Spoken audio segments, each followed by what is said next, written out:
তাহলে চলো আমরা আজকে থিওরি অফ স্ট্রাকচার পড়বো। কিন্তু থিওরি অফ স্ট্রাকচার পড়ার আগে সিভিল ইঞ্জিনিয়ারিং এর একটা সেক্টরকে বোঝানো উচিত। আমার মনে হয় না এটা কেউ বোঝায় বলে, আমি এই জিনিসটাকে বোঝাবো আজকে। এটা দিয়ে শুরু করব।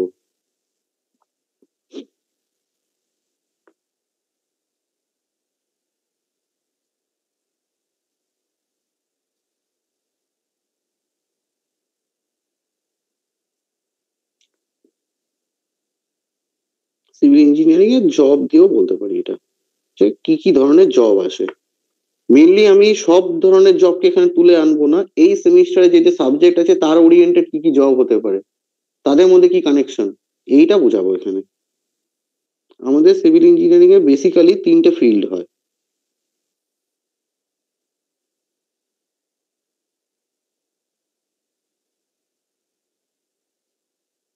কি কি ফিল্ড হয়ে থাকে? একটা হচ্ছে analysis field,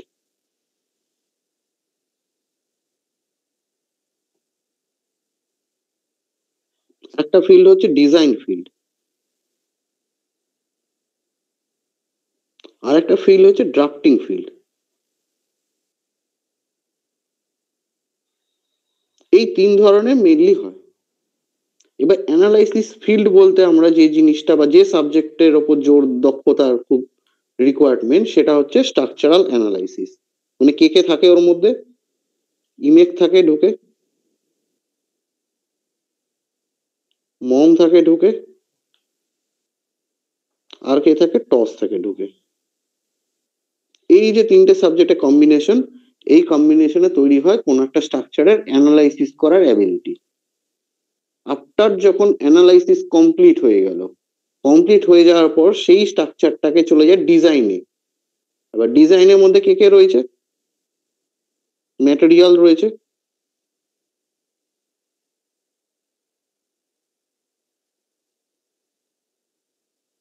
RCC, design concept, RCC and steel বলে দিচ্ছি।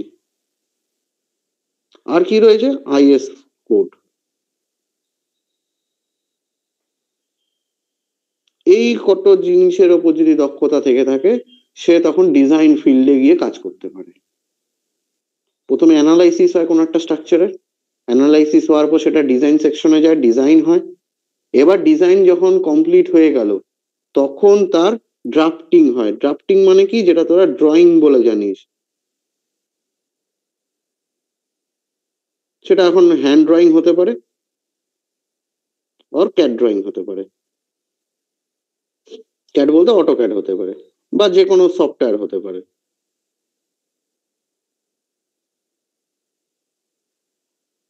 এই সব কিছু নিয়ে আমরা ড্রাফটিং করি, মানে সেটা ড্রয়িং এ ফেলি। এবার এই সমস্ত কাজগুলো কোথায় হচ্ছে? অফিসে বসে হচ্ছে, অফিস ওয়ার্ক হচ্ছে। এবার যখন যেই মুহূর্তে ড্রয়িংটা কমপ্লিট হয়ে গেল, সেই মুহূর্তে সেই ড্রয়িংটা চলে গেল এক্সিকিউশনে।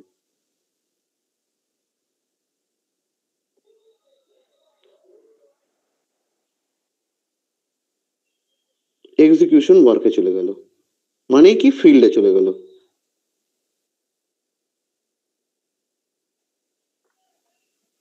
ফিল্ড বলবো না, সাইড বলে দিচ্ছি, এটা সাইড ওয়ার্কে চলে গেল। তাহলে সিভিল ইঞ্জিনিয়ারিং এর যে ফরমেশনটা, সেটা কিভাবে কিভাবে ঘটে সেটা বোঝা গেল। সবার প্রথমে অ্যানালাইসিস হয়। এবার অ্যানালাইসিসের ভেতরে কি কি থাকে ওটা বলবো। ডিজাইন হয়, ডিজাইনের মধ্যে কি কি জিনিস থাকে সেটাও বলছি আমি।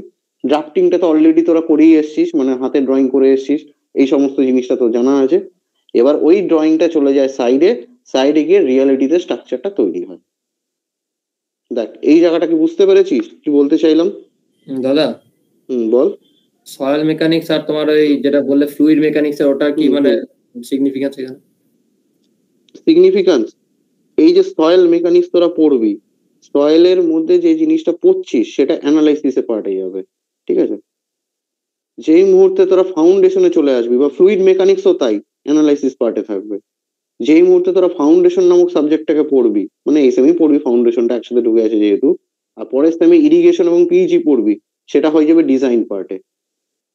এবং ওইখান থেকে ড্রয়িং তৈরি হয় নিয়ে আলটিমেটলি রিয়েল লাইফে স্ট্রাকচার গুলো দেখতে পাস। ঠিক আছে, আমি একটা এক্সাম্পল দিই তাহলে ক্লিয়ার হয়ে যাবে। আগের সেমিস্টারে আমরা একটা জিনিস শিখে এসেছিলাম। কি কি শিখে এসেছিলাম যদি মোমের ক্লাসটাকে একটু মনে করি, আমাকে নতুনরা বলবি, ঠিক আছে?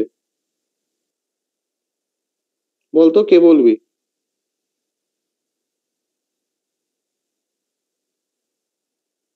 বল, কেউ একজন বলতো, নতুনদের মধ্যে কেউ একজন বল, মোমে আমরা কি কি পড়ে এসেছি বল।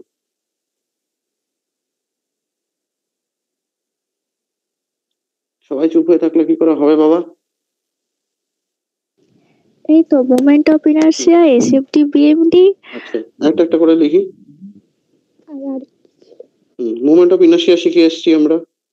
2 নম্বর কি শিখে এসেছি? SFT, BMD. Share force diagram এবং বেন্ডিং মোমেন্ট ডায়াগ্রাম, তাই তো? শিয়ার স্ট্রেস, বেন্ডিং স্ট্রেস ছিল। বাকিরা কেউ কিছু পড়িসনি নাকি রে নতুনরা? বলতে পারছিস না কেউ? হ্যাঁ বল, বেন্ডিং স্ট্রেস ছিল, তাই তো? হ্যাঁ।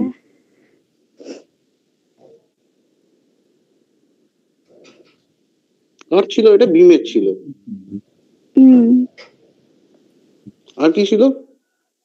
শেয়ার স্ট্রেস ছিল। Shear stress.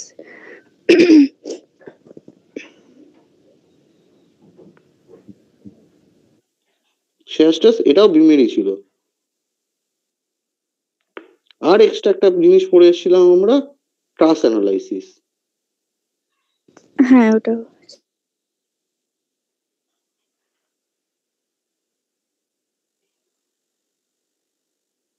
এই যে সাবজেক্ট গুলোর মধ্যে আমরা অ্যাকচুয়ালি কি করেছি দেখ,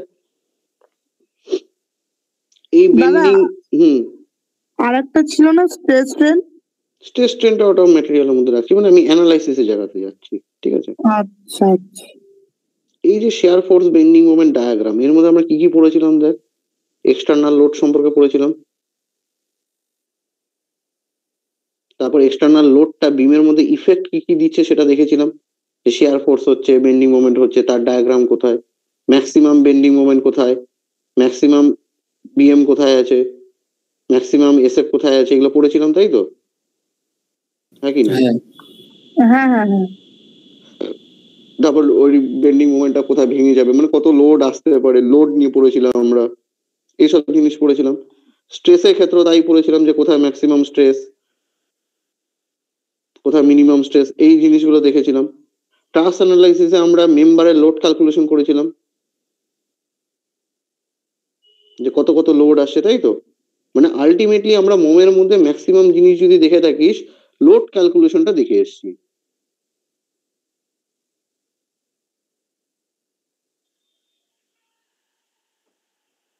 ঠিক কিনা?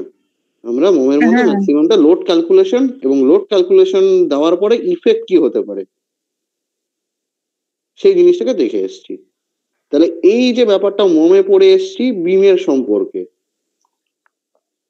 এবার একটা এক্সাম্পল নিচ্ছি আমি ছোট্ট করে। এখান থেকে কিন্তু বল, এখান থেকে কিন্তু ক্লাস শুরু হয়ে গেল আমাদের টসের।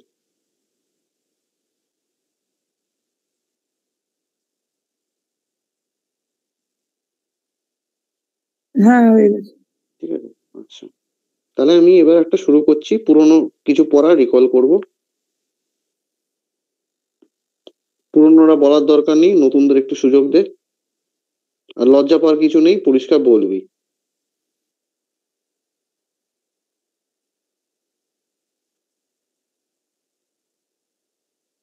এরকম অঙ্ক আমরা করেছিলাম ওই সময়।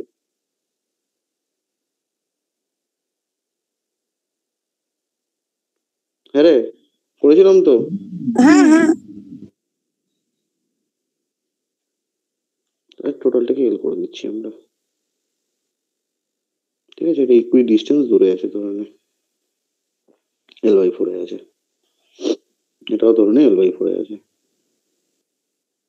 তাহলে এর আমরা কি করেছিলাম, এই দেখ এখানে অ্যানালাইসিস করেছিলাম। এটা তো একটা সিম্পলি সাপোর্টেড বিম, তাহলে বিমের অ্যানালাইসিস চলেছিল ওই সেমিস্টারে।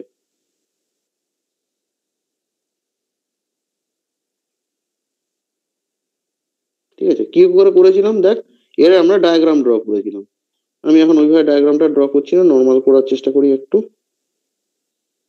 ডায়াগ্রামটা কিরকম হতো, এই আসতো, এই যেত, এখানে কিছু হতো না, আবার এই আসতো, এই যেত, এই থাকতো, তাই তো? এটা পজিটিভ ডায়াগ্রাম আসতো, এটা নেগেটিভ ডায়াগ্রাম আসতো, আর এটা এসএফডি হতো, ঠিক কিনা?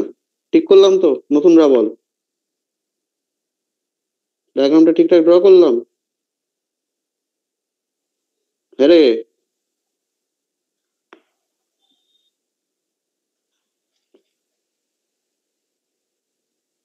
অয়ন্তিকা ঠিক করলাম না ভুল করলাম?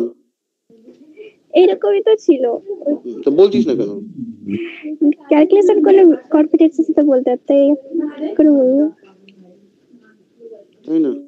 আচ্ছা, এই যে ডায়াগ্রামটা আমরা তৈরি করেছি, এবার এইটাতে আমরা বিমটার অ্যানালাইসিস করে ফেলেছিলাম যে দেখ কোন কোন পয়েন্টে আমার শেয়ার ফোর্স ম্যাক্সিমাম, তার মানে সাপোর্টে শেয়ার ফোর্স ম্যাক্সিমাম দেখতে পাচ্ছি এখানে। মিড স্প্যানে আমার বেন্ডিং মোমেন্ট ম্যাক্সিমাম এবং কনস্ট্যান্ট, এটা আমরা দেখতে পাচ্ছি, তাই তো? এবার যখন অ্যানালাইসিস কমপ্লিট হয়ে গেল মম বা টস এই সাবজেক্ট গুলোর থেকে, তখন আমরা চলে যাব হচ্ছে ডিজাইনে, যেটা আমরা এবার আরসিসি ডিজাইনে করব। তাহলে আমাকে বল, আমরা যে কোনো একটা বিম দুভাবে করতে পারি, একটা স্টিল দিয়ে বানাতে পারি ওকে, আর এটা কি দিয়ে করতে পারি? কংক্রিট দিয়ে করতে পারি, তাই তো? হ্যাঁ হ্যাঁ এবার এই যে স্টিল বা কংক্রিট, এদের যে কনসেপ্ট, কংক্রিট টেকনোলজিতে পড়ে এসেছি, কংক্রিট টেনশন নিতে পারে না, কম্প্রেশন নিতে পারে, স্টিল টেনশন নিতে পারে না, কম্প্রেশন নিতে পারে, এগুলো সব পড়ে এসেছি আমরা, হ্যাঁ ঠিক কিনা? হ্যাঁ এগুলো পড়া হয়ে গেছে ম্যাটেরিয়ালে। এবার ডিজাইন কথার অর্থই হলো ডাইমেনশন অ্যানালাইসিস করা, ডাইমেনশন না বলে সাইজ অ্যানালাইসিস করা লিখে দিচ্ছি। অর্থাৎ আমার সেকশনের ক্রস সেকশন যে হবে, লেন তো আমরা জানি, দেখ আমরা আগের বার কিন্তু লেনটা জানতাম এসএফডি বিএমডি তে যে কত মিটার লেন, কিন্তু তার যে ক্রস সেকশনটা সেটা কিন্তু আমরা শেয়ার ফোর্স বেন্ডিং মোমেন্টে তখন কিন্তু অঙ্কতে ছিল না, শেয়ার স্ট্রেস বেন্ডিং স্ট্রেসে ছিল, ওটা আলাদা জিনিস। বাট ওই শেয়ার ফোর্স বেন্ডিং মোমেন্ট ডায়াগ্রামে কিন্তু কোথাও ক্রস সেকশন বলে দিত না। তাহলে ওই যে আমাদের ক্রস সেকশনটা হবে, শেপটা কত হবে, শেপও আসবে, যে আমার বিমটা রেক্ট্যাঙ্গুলার বিম করব না স্কোয়ার বিম করব না সার্কুলার বিম করব।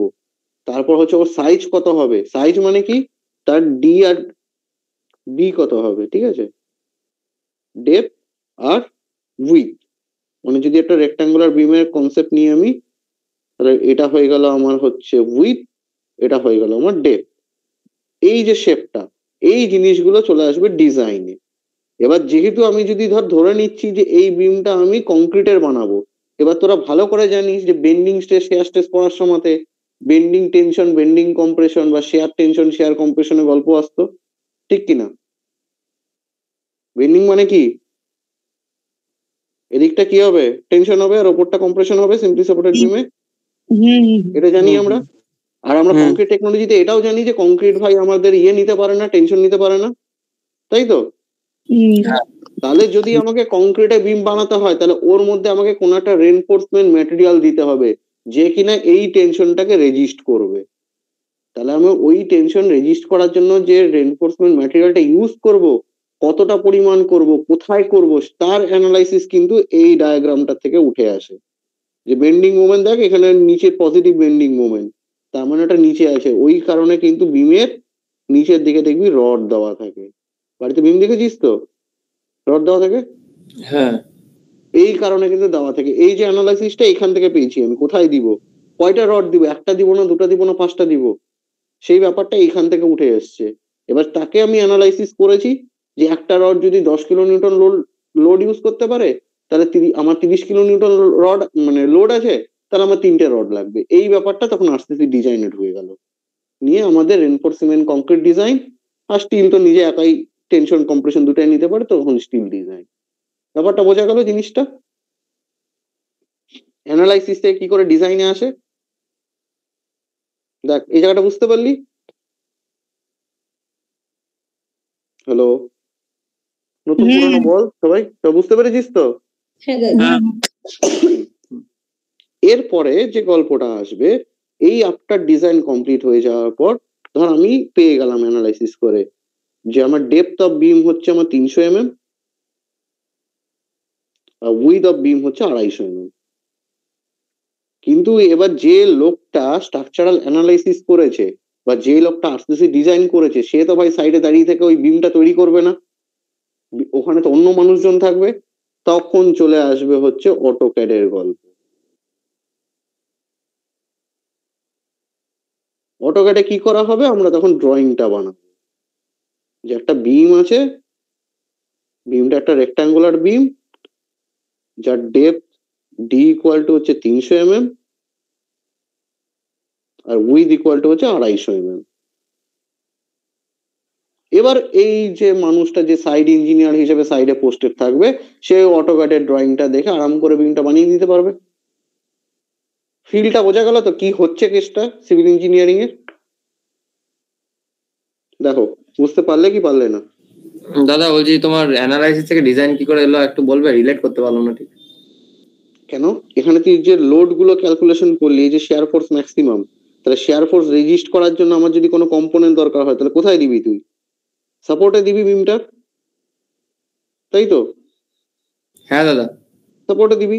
বেন্ডিং মোমেন্ট রেজিস্ট করার জন্য তুই কোন একটা ম্যাটেরিয়াল যদি ইউজ করতে হয়, তাহলে কোথায় দিবি ওটা? মিড পয়েন্টে দিবি। যাকে এটা বলতে বুঝতে পারলি কিনা আগে বল। শেয়ার ফোর্স রেজিস্ট করার জন্য যদি রেনফোর্সমেন্ট ম্যাটেরিয়াল ইউজ করি, তাহলে ওটা আমি কোথায় ইউজ করবো? সাপোর্টে ইউজ করবো, এটা কি বোঝা গেল? হ্যাঁ। ম্যাক্সিমাম কোথায় আছে? সাপোর্টের দিকে আছে, তাই তো? তাহলে আমরা সাপোর্টে ইউজ করবো ডিজাইনে গিয়ে। আবার যখন বেন্ডিং মোমেন্ট রেজিস্ট করার জন্য কোনো একটা ম্যাটেরিয়ালকে ইউজ করছি, তখন কোথায় ইউজ করব? মিড পয়েন্টে ইউজ করব। তখন গিয়ে মিড পয়েন্টে যাব, মিড পয়েন্টে তখন রেনফোর্সমেন্ট ম্যাটেরিয়াল ইউজ করব। তাহলে এই যে সাপোর্টে ইউজ করব না মিড পয়েন্টে ইউজ করব, কাকে কোনটাতে রেজিস্ট করাবো, এই গল্পটা কোথা থেকে আসলো? অ্যানালাইসিস থেকে উঠে আসলো, তাই তো? বুঝতে পারলি সোহম? হ্যাঁ। বাকিরা বল। হ্যাঁ বুঝেছি। সবার কাছে ক্লিয়ার? আমি আসলে ওইটা বুঝতে পারছিলাম না যে মানে ওখানে ওইগুলো সব অ্যানালাইসিস করলাম, তারপর আমি ডি আর বিটা ওখান থেকে কি করে পেলাম? ওটা তো ক্যালকুলেশন, এখন ওটা তো শিখবো। আচ্ছা। তুই একদিনই সব বুঝে গেলে তো পেয়ে গেল তাহলে। হ্যাঁ, মানে অ্যানালাইসিস বলতে ওইটা বুঝতে পেরেছি, প্রসেসটা অ্যানালাইসিস প্রসেসটা বুঝতে পেরেছি তো। ডিজাইনে বেসিক ফান্ডা হচ্ছে এইটা, মানে ডিজাইন আমরা যে বলি কোথায় লোড নিতে হবে, কোথায় কিরকম এফেক্ট পড়বে, আর কোথায় কিরকম সাপোর্ট দিতে হবে আমাকে। একদম, ওটা হয়ে গেল। তারপরে ডিজাইনে গিয়ে আমাদের মেন ফান্ডামেন্টাল কাজ হচ্ছে ডিজাইনে গিয়ে ডিআরবিটাকে আইডেন্টিফাই করা, যেমন কত বড় সেকশন তৈরি করবো, সেকশনটা দেখতে কেমন। এবার ওটার জন্য প্রচুর প্রসেস আছে, থিওরেম আছে, ওগুলোকে আমরা ইউজ করবো, ওটাই আমরা শিখবো এসএমএ আরসিসি ডিজাইনে। বলো এই টপিকটা বোঝা গেল কিনা? হ্যাঁ দাদা বোঝা গেছে। সবাই নতুনরা কারা আছে? এই যে পিয়ুষ, মনোজিৎ, আর কে দেখতে পাচ্ছি? আর কেউ নেই নাকি? তোরা বুঝতে পেরেছিস?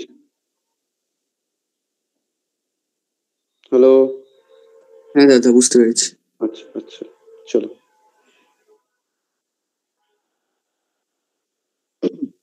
এরপরে আমরা থিওরি অফ স্ট্রাকচারের মধ্যে চলে যাচ্ছি।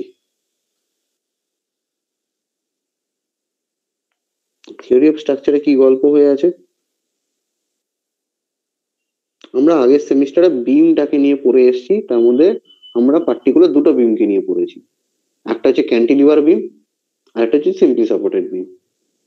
আর আমরা ওভার হ্যাং বিমের শুধুমাত্র এসএফডি বিএমডি ডায়াগ্রামটা শিখে এসেছি। আজকে আমরা যে জিনিসটা শিখবো সেটা হচ্ছে কলাম।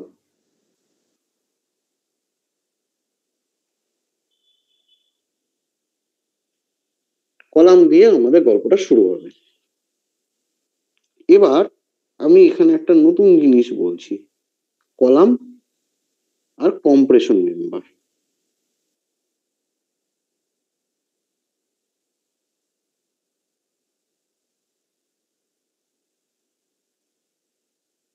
দুটো ওয়ার্ড আমি এখানে লিখলাম, একটাকে লিখলাম কলাম আর একটাকে লিখলাম কম্প্রেশন মেম্বার। এবার তোদেরকে একটা জিনিস জেনে রাখতে হবে, যে যখনই আমার কোনো একটা সাবজেক্ট, সেটা অ্যানালিটিক্যাল সাবজেক্ট হচ্ছে, মানে থিওরি অফ স্ট্রাকচার কি মোমের গল্প করছি, বা যারা অ্যানালাইসিস করছে, তারা যার অ্যানালাইসিস করে তার নাম হচ্ছে কম্প্রেশন মেম্বার। আর যখন জিনিসটা ডিজাইনে চলে যাচ্ছে, যে ডিজাইন এবং ড্রাফটিং হবে, তখন সেই জিনিসটাকে আমরা বলছি কলাম। এটা আমাদের সিভিল ইঞ্জিনিয়ারিং এর ল্যাঙ্গুয়েজ।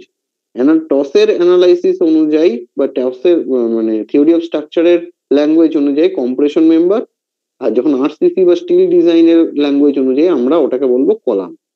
বোঝা গেল জিনিসটা? সিমিলারলি যদি বিমের টার্ম একটু মনে করাই, আমরা দেখবি ওই সময় ফ্লেক্সার মেম্বার উচ্চারণ করতাম, তাই তো? হ্যাঁ, সে ফ্লেক্সার মেম্বারটাই যখন ডিজাইন হচ্ছে তখন তাকে বলা হচ্ছে বিম। এবার আমাকে কেউ বলতে পারবি নতুনদের মধ্যে এই ফ্লেক্সার কথার অর্থ কি?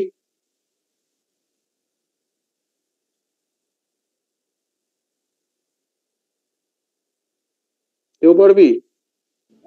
না আমি জানি না। দাদা কি বললে আরেকবার বলো। ফ্লেক্সার কথার অর্থটা কি? ও ওটা তো সেই shear stress, bending stress, bending stress. আচ্ছা তুই চেপে যা, বাকিরা বল, বাকি নতুনদের মধ্যে কেউ বল।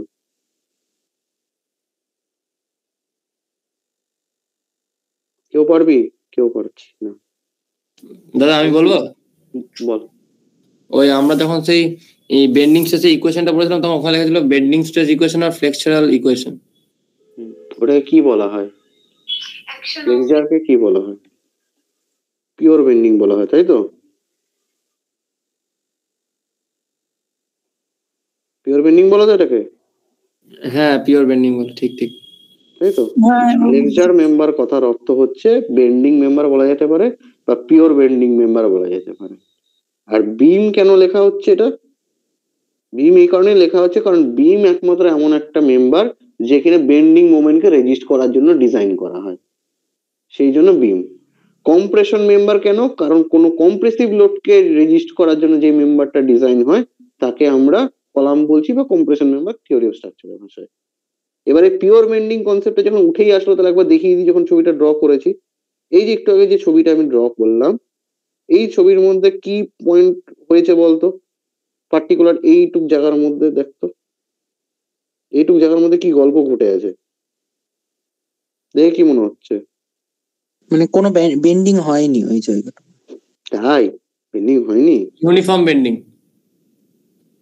এখানে প্রথম কথা হচ্ছে কি হচ্ছে, এসএফটা এই পয়েন্টে কত? 0। আর এখানে বেন্ডিং মোমেন্টটা কি হয়েছে? কনস্ট্যান্ট। তাহলে তো এটা পিওর বেন্ডিংই হয়ে গেল যখন একদম। এসে 0 হবে। তাই তো? এই ছবিটাকে আমরা কি বলছি? Pure bending. এই যে কনসেপ্টটা এটাকে পিওর বেন্ডিং বলা হয়। বিমের যখন ডিজাইন করছি আমরা তখন আমরা ধরে নিই গোটা বিমটাই পিওর বেন্ডিং, ওখানে কোনো শেয়ার ফোর্স নেই, ঠিক আছে? এটা ডিজাইনে কি আমরা শিখবো জিনিসটা, মানে আপাতত বলে রাখছি। দেখো এবার আমরা আজকে যেটা পড়বো সেটা হচ্ছে কলামকে নিয়ে পড়বো। এইটুকু জায়গাটা ক্লিয়ার হলো প্রত্যেকের কাছে? কখন কম্প্রেশন মেম্বার বলবো, কখন কলাম বলবো, কখন ফ্লেক্সার মেম্বার বলবো, কখন বিম বলবো, আর দুটো আলটিমেটলি যে একই জিনিস সেটাও ক্লিয়ার হলো? দেখে নে।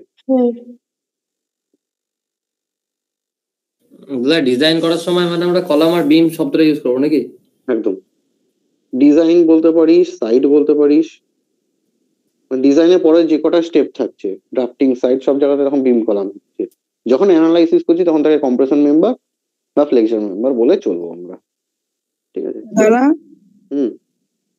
বলছি লাস্ট আরেকবার ওই ক্লাসের ডেট গুলো বলে দিলে ভালো হয়।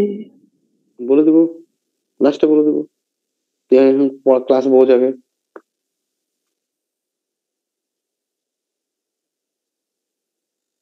দাদা একবার আগের পিছনে দেখো। আমি এখানে কলামটাই লিখবো, তার কারণ তোদের যেটা সিলেবাসের মধ্যে দেখা আছে কলাম লিখে দিয়েছে, ঠিক আছে? সেই জন্য আমাকে বাধ্য হয়ে কলামটাই লিখতে হচ্ছে, ঠিক আছে? এবার আমি কলাম সম্পর্কে আস্তে আস্তে আসবো। কলামের ডায়াগ্রাম ড্র করি।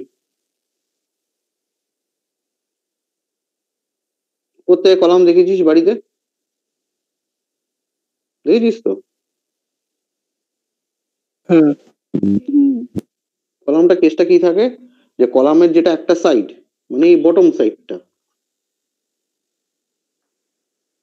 এটা কি হচ্ছে ধরে নিচ্ছি আমরা ফ্লোরের সাথে কানেক্ট করা আছে, ফিক্সড করা আছে ফ্লোরের সাথে। আর এই যে টপ পোর্শনটা রয়েছে, এই টপ পোর্শনটা কার সাথে কানেক্ট করা রয়েছে? রূপের সাথে। রুফের সাথে। এবং এদের যে লোড ডিস্ট্রিবিউশনটা হয় সেটা হচ্ছে ইউনিঅ্যাক্সিয়াল লোড ডিস্ট্রিবিউশন। ইউনিঅ্যাক্সিয়াল মানে, ইউনিঅ্যাক্সিয়াল বলছি না আমি, অ্যাক্সিয়াল লোড ডিস্ট্রিবিউশন বলবো। মানে আমাকে একটা অ্যাক্সিস ড্র করতে হবে প্রথমে।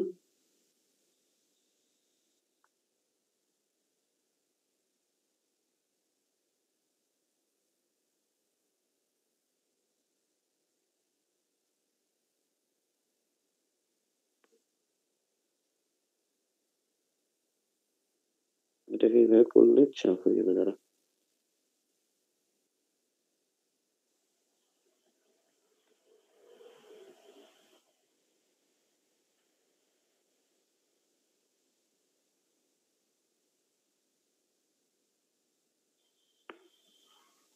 দুটো অ্যাক্সিসকে পরিষ্কার বোঝা যাচ্ছে। এটা আমার এক্স অ্যাক্সিস ধরে নে, আর এটা আমার ওয়াই অ্যাক্সিস। ঠিক আছে, এটা 90 ডিগ্রিতেই আছে, আমি জাস্ট একটু অ্যাঙ্গেল করে দিয়েছি না, তো এখানে দেখতে অসুবিধা হবে। এই যে লোডটা ডিস্ট্রিবিউট হয় কলামের ক্ষেত্রে সেটা হচ্ছে একদমই অ্যাক্সিয়াল পয়েন্টে। এই যে পয়েন্টটা মিট করছে এই পয়েন্টে আমাদের লোডটা কলামে এসে পড়ে। এবার তোরা একটা জিনিস খুব ভালো করে ভেবে দেখ, যে যদি আমার এইরকম একটা পয়েন্টে কলামের লোডটা পড়ে তাহলে এই লোডটা কি হচ্ছে আলটিমেটলি, এই বটম পোর্শনে ট্রান্সফার হচ্ছে, নিয়ে এরকম জায়গা থেকে পড়ছে জিনিসটা। তাহলে এদের মধ্যে যে জিনিসটা রয়েছে তার মানে এইখান থেকে ওপর থেকে যদি এক্সটার্নাল লোড পি আসে তাহলে অবভিয়াসলি কলামটা ইকুইলিব্রিয়ামে থাকার জন্য নিচ থেকে ওই পয়েন্টে একটা পি লোড দিবে, তাই তো? দিবে কি দিবে না? দিবে তো। ওপর থেকে যদি লোড আসে পি তাহলে নিশ্চয়ই ফ্লোর থেকে ওপরে একটা লোড দিবে ইকুইলিব্রিয়ামে থাকার জন্য, ধরে নিচ্ছি কলামটা ইকুইলিব্রিয়ামে আছে। তাহলে এই যদি পি লোডটা দেয় তাহলে আলটিমেটলি দেখ একটা 2D ফিগার যদি আমি ড্র করি, দেখ তো এইটা মোমের সেই কম্প্রেশনের মতো হয়ে গেল না ডায়াগ্রামটা?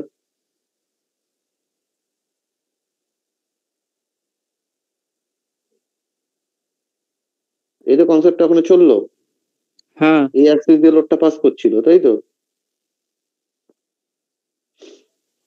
তাহলে আলটিমেটলি এটা কি হলো, এই মেম্বারটা কম্প্রেশন হয়ে গেল, তো কম্প্রেস হতে চাইলো মানে ছোট হতে চাইলো।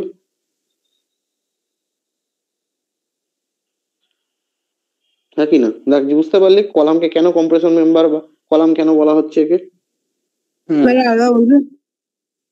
যখন লোডটা পড়ছে এই কলামের যে লোডটা ধরা হয় কি কোথায় ধরা হয়, হচ্ছে একদম সেন্টার পয়েন্টে, যে দুটো অ্যাক্সিস যেখানে কাট করছে সেই পয়েন্টের মধ্যে লোডটা পড়ে, মানে অ্যাক্সিয়াল লোড পড়ে।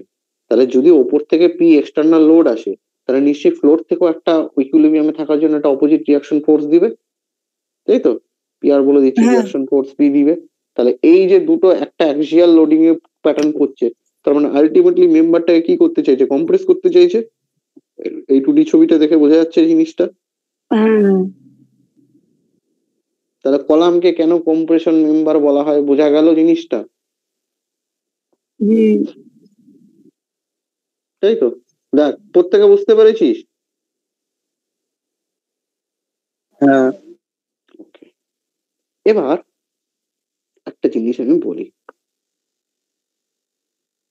কলাম কম্প্রেশন মেম্বার তোরা এটা ক্লিয়ার হয়ে গেল অ্যানালাইসিস থেকে।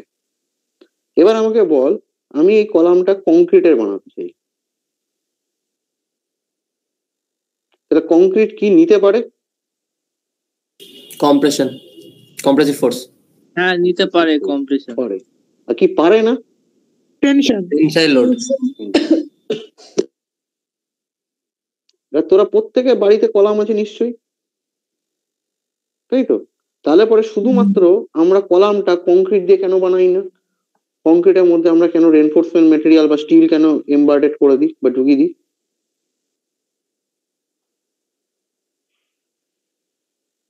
স্টিল থাকে তো কংক্রিটের সাথে সাথে, তাহলে এই স্টিলটা ঢোকানোর উদ্দেশ্য কি?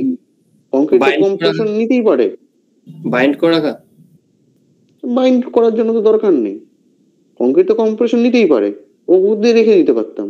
তাহলে পরে শুধু শুধু আমি এটাকে না করে কেন এটাকে আমি এরকম করে স্টিল ঢুকিয়ে দিয়েছি? স্টিল আরো বেশি শক্ত বলে কংক্রিটের থেকে। না, সেটা কোনো কারণ নেই। কম্প্রেশন, কংক্রিট তো কম্প্রেশন নিতেই পারছে, শক্তপোক্ত তো ব্যাপার না। স্টিল দেওয়ার উদ্দেশ্যই হচ্ছে বেন্ডিং আটকে আটকানো। তার মানে এই কংক্রিটে কোনো না কোনো ভাবে এই কলামের মধ্যে বেন্ডিংও আসে। ডিজাইন করা হয় কম্প্রেশন মেম্বার হিসাবে, but for safer side IS 456 একে বেন্ডিং এর প্রভিশনও দিয়ে রেখেছে। এবার কখন আসতে পারে বুদ্ধি করে বলতো বেন্ডিং?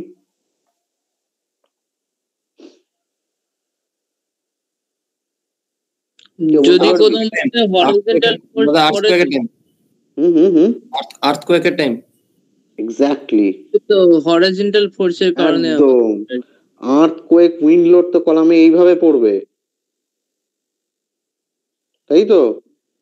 আর যখন এইভাবে পড়বে তখন এই তো মালটা ফিক্স হয়ে আছে, তার মানে তো একে উল্টে দিতে চাইবে এইভাবে, মানে তো বেন্ডিং হয়ে গেল, মোমেন্ট চলে আসলো, কলামটা তো উল্টে যেতে চাইবে, তাই না? হ্যাঁ কি না? হ্যাঁ, যখনই আর্থকোয়েক বা উইন্ড লোড আসবে, ট্রান্সভার্স ডাইরেকশনে ফোর্সটা দিবে। যখন ট্রান্সভার্স ডাইরেকশনে ফোর্স আসবে তখনই এই ফ্লোরের রেসপেক্টে মুভমেন্ট ক্রিয়েট করে নিবে। আর যখনই মুভমেন্ট ক্রিয়েট করবে তখনই কলাম উল্টে যাবে। তাহলে সেই উল্টানোটাকে আটকানোর জন্য কি করা হচ্ছে? টেনশন রেজিস্ট করছে এখানে কে? এই স্টিলটা।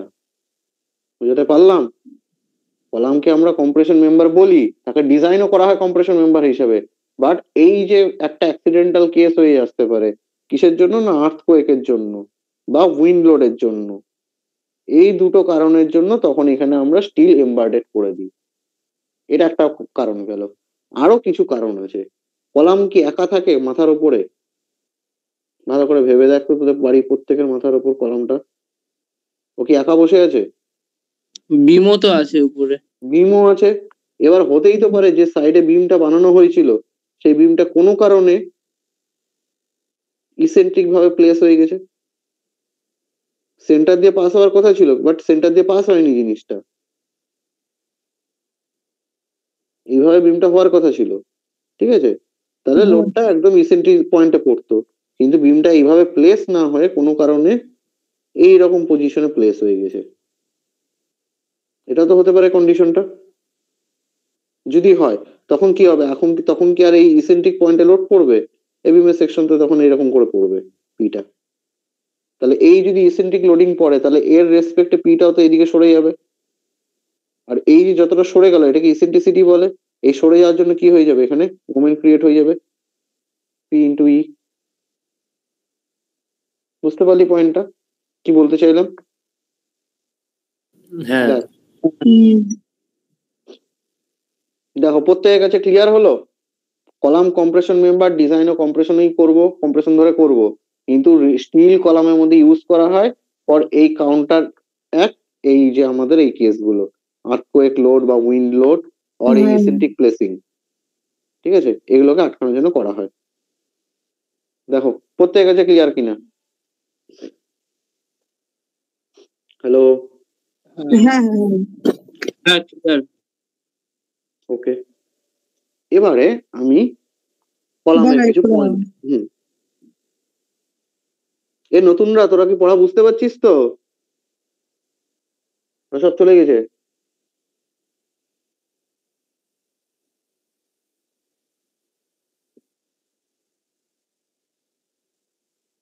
কেউ আছে না চলে গেছে সব? আছি দাদা, আছি। আছিস? বুঝতে পারছিস? তোরা সব চুপ হয়ে থাকিস কেন? সবাই তো সেই দেখি করবির মতো কেস। করবি আছিস ক্লাসে? হ্যাঁ দাদা আছি। বাহ, অনেকদিন পর তো গলা শুনলাম। হ্যাঁ দাদা, হ্যাপি নিউ ইয়ার। আচ্ছা, এবার নেক্সট পয়েন্টে যাই। আমরা কলামকে দুটো ভাগে ভাগ করতে পারি।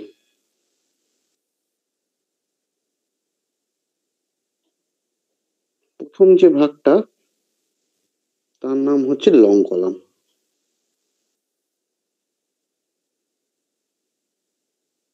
কাকে বলে না বলে সব বলবো একটা একটা করে। আরেকটা যে পার্ট রয়েছে কলামের তাকে বলা হয় শর্ট কলাম।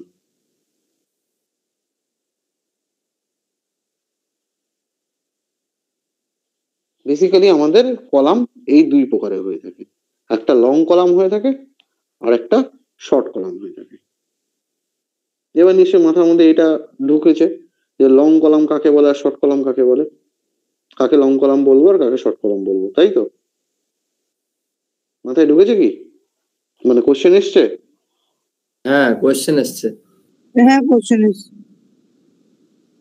দাদা সেটা বলো। আগে পেজটা একটু দেখাবে? দেখো, এটা না তার আগেরটা? এই পেজটা শুধু দেখ,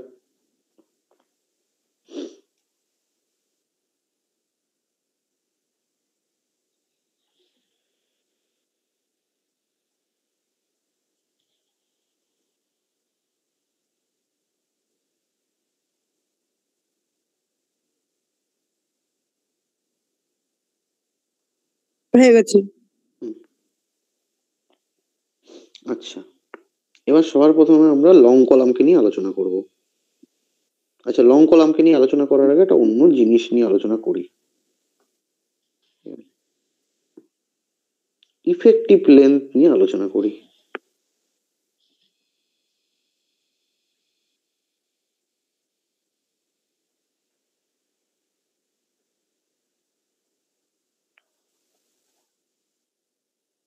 ইফেক্টিভ লেন্থ কার?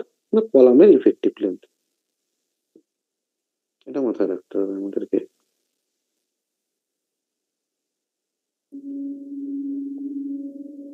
এবার ধরে নে আমি 2D ফিগার দিয়ে ড্র করছি এখানে।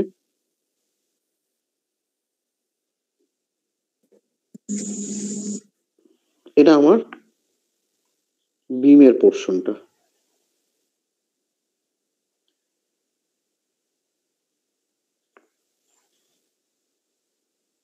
এটা হচ্ছে আমার কলামটা,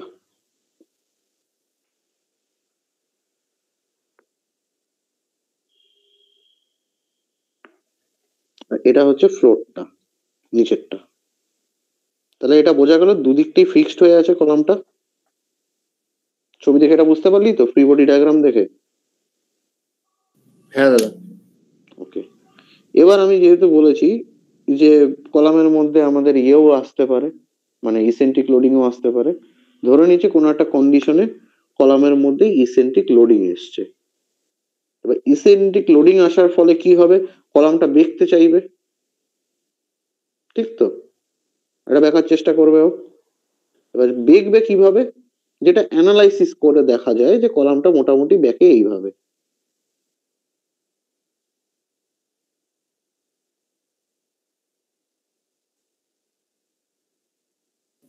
দাদা ওরকম একটা রিজিড মেটেরিয়ালে তোমার স্পাইরালি বেঁকা কি সম্ভব? হ্যাঁ সম্ভব, ঠিক আছে। যেহেতু এর ভেতরে স্টিল থাকে না, স্টিল তো রিজিড ম্যাটেরিয়াল না, তো ফ্লেক্সিবল ম্যাটেরিয়াল, তাই তো?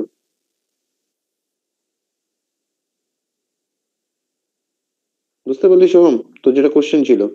হ্যাঁ, মানে কিন্তু কংক্রিট দিয়ে তোমার ইয়ে হয়ে থাকে দাদা, মানে কি বলবো, ভাই এইভাবে যখন, কথাটা বলি, এইভাবে যখন বেঁকবে, আলটিমেটলি বেঁকবে মানে কলামটা তুই আর দেখতে পাবি না চোখের সামনে। তুই যদি কোনো স্লো মোশন ক্যামেরা কলাম ফেলিওরের আগে লাগিয়ে রাখিস তখন দেখতে পাবি ও এইভাবেই বেঁকে ভেঙে গেছে, মানে এই পোর্শন থেকে আর এই পোর্শন থেকে ক্র্যাক হয়ে ভেঙে গেছে কলামটা। বুঝতে পারলি? আচ্ছা। যখন ফেলিওরটা হবে তখন এইভাবে হবে। এবার এইখানে যে দুটো পয়েন্ট হয়েছে, এই পয়েন্টটা অনেকটা আমি যদি এটাকে ঘুরিয়ে নিই বিমের মতো করে যদি দেখি, এটা কি তোমার এসেন্ট্রিক লোডিং এর জন্য এরকম ভাবে মেকছে নাকি ট্রান্সভার্স লোডের জন্য? ইসেন্ট্রিক লোডিং এর জন্য, মানে কোনো কারণে মুভমেন্ট এসছে আর কি। যদি এটাকে বিমের মতো করে কল্পনা করি এটাকে, তাহলে দেখতো এটাকে অনেকটা বেন্ডিং মোমেন্ট ডায়াগ্রামের মতো মনে হচ্ছে না? এবং এই দুটো পয়েন্টকে BM0 বলতে পারি না? বলতে পারি তো? হ্যাঁ বলতে পারি। যখনই কলামের মধ্যে ইসেন্ট্রিক লোডিং বা মোমেন্ট আসবে তার মানে কলামটা একটা বিমের মতো অ্যাক্ট করবে, তাই তো? তাহলে এই যে দুটো পয়েন্ট পাচ্ছি, এই পয়েন্টটা তো আমরা বলতে পারি বেন্ডিং মোমেন্ট 0। হ্যাঁ।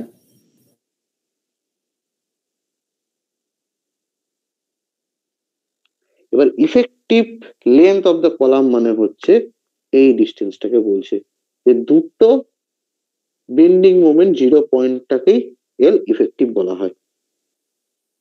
এটাকে লেখা হয় এল ইফেক্টিভ।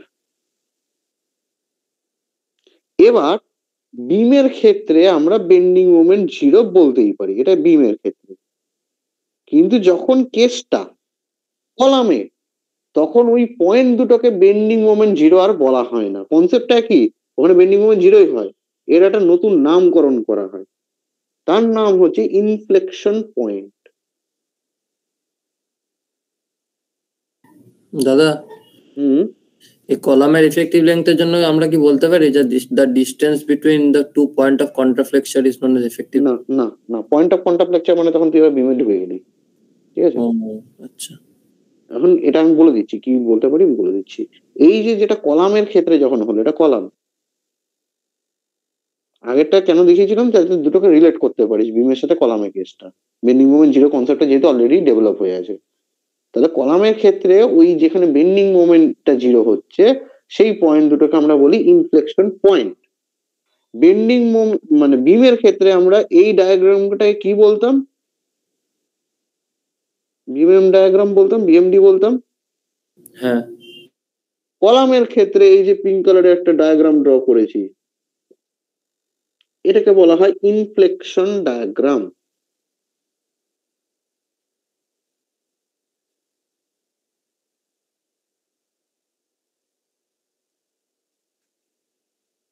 তাহলে ইফেক্টিভ লেন্থের ডেফিনেশনটা কি হলো, কেউ যদি বলতে পারিস, বুদ্ধি করে বলতো। the perpendicular distance between the two inflection points of a column of a column is known as, sorry, of a beam is known as effective length. কেন কেন কেন বিম কেন চলে গেল? ভার্টিক্যাল ডিস্টেন্স হবে। হ্যাঁ, তো beam পারপেন্ডিকুলার হলো ডিস্টেন্স বললাম। না ঠিক আছে, বিম হলো কেন ওটা? তাহলে আমরা কি লিখতে পারি এটাতে, আমরা ঘুরিয়ে লিখি ইফেক্টিভ। তুমি কার জন্য জিজ্ঞেস করছো, মানে ইয়ের জন্য, মানে কি বলে বিমের জন্য? এই যে ইফেক্টিভ লেন্থ কথাটা বলেছি, হ্যাঁ, আমাদের তো বিমের গল্পটা নেই, বিমটা জাস্ট বোঝানোর জন্য গল্পটা। ও কিন্তু আমাদের কনসেপ্টটা কিসে, কলামে। ইফেক্টিভের কলামে। তাহলে ইফেক্টিভ লেন্থ কি লিখবো আমরা, effective length of A column is defined as the perpendicular distance between the two breaking points. অত কিছু কেন লিখে যাবো, is the perpendicular distance between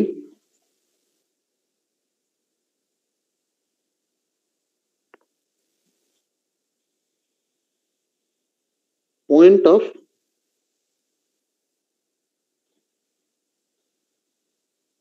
inflection, তাই তো? দুটো ইনফ্লেকশন পয়েন্টের মাঝখানে ডিস্টেন্সটাকেই তো ইফেক্টিভ লেন্থ অফ কলাম বলছে। তাই effective length of the column is perpendicular distance between point of inflection. তুই এটা বলেছিস তাই তো? আমি তো এটাই বললাম। আচ্ছা আচ্ছা, ঠিক আছে। অন এর সাথে অ্যাড করে দিব অন বাকল শেপ, যেহেতু শেপটা বাকলিং হয়ে গেছে।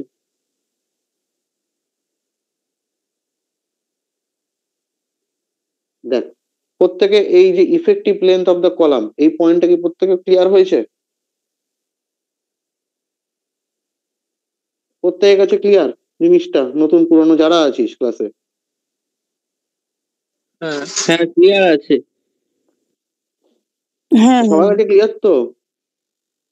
অর্ধেক ছেলেগুলো রেসপন্সই করে না। আচ্ছা, আর একটা জিনিস হবে, ইফেক্টিভ লেন্থ বুঝলাম, আরেকটা ওটা লিখে নিয়ে আগে। ওটা লিখবি, ওটা কিন্তু নোটাও দেওয়া আছে, ঠিক আছে? আচ্ছা লিখে নে, লিখতে চাইছি যখন লিখে নে।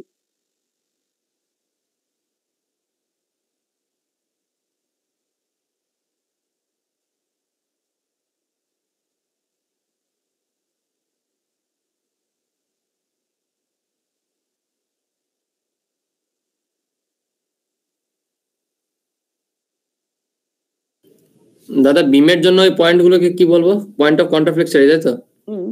বিমের কনসেপ্টটা ওটাই।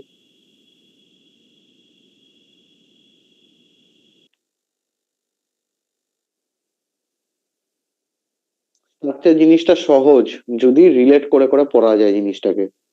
রিলেশন যদি মাঝখান থেকে কেটে গেল, তাহলে সব ঘেটে ঘ হয়ে যাবে। আর ভয় পাওয়ার কোনো কারণ নেই স্ট্রাকচারে। হ্যাঁ, আর এখানে স্যাগিং কোনটা ধরবো আর হ্যাগিং কোনটা ধরবো ওটার কোনো মানে না অ্যাজাম্পশন না নেই? না না না সেকেন্ড আলাদা হগিং এ কোনো কোনো কোনো মানে বা assumption কিছু নেই, ঠিক আছে? দাদা এর আগের পেজটা একবার দেখাবে? এটা আমি কিছু লিখিনি তো এখানে। ও আচ্ছা, আসবো একটা একটা করে আসবো। ইফেক্টিভ লেন্থটা বুঝাই। এটা এর প্রত্যেকে বুঝতে পেরেছিস তো? হ্যাঁ দাদা বুঝতে পেরেছি। হ্যাঁ দাদা হয়ে হ্যাঁ। গেছে। ওকে, এবার যাব আমরা ডাইমেনশন, ঠিক আছে? দাদা বাকেল শেপ মানেটা কি, ওই যে শেপটা বানিয়েছো এটা? এই যে শেপটা তৈরি হয়েছে, বাকিং শেপ না এটা? হ্যাঁ আচ্ছা, এরপরে যেটা আমরা পড়বো সেটা হচ্ছে ল্যাটারাল ডাইমেনশন। কি বলবো? Least lateral dimension.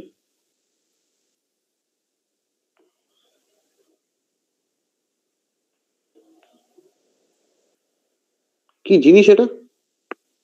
ধরেন একটা কলাম আছে, এটা এরকম সাইজের আছে, ঠিক আছে? এবার এই যে কলামটা, আমি এটা মার্ক করে দিই, আমি এই শেপটাকে কনসিডার করছি, ঠিক আছে? এই শেপটাকে কনসিডার করছি। এবার এর এই দিকের যে উইথ সেটা আছে 230 mm, আর এই দিকে যে ডেপথটা রয়েছে সেটা হচ্ছে 400 mm।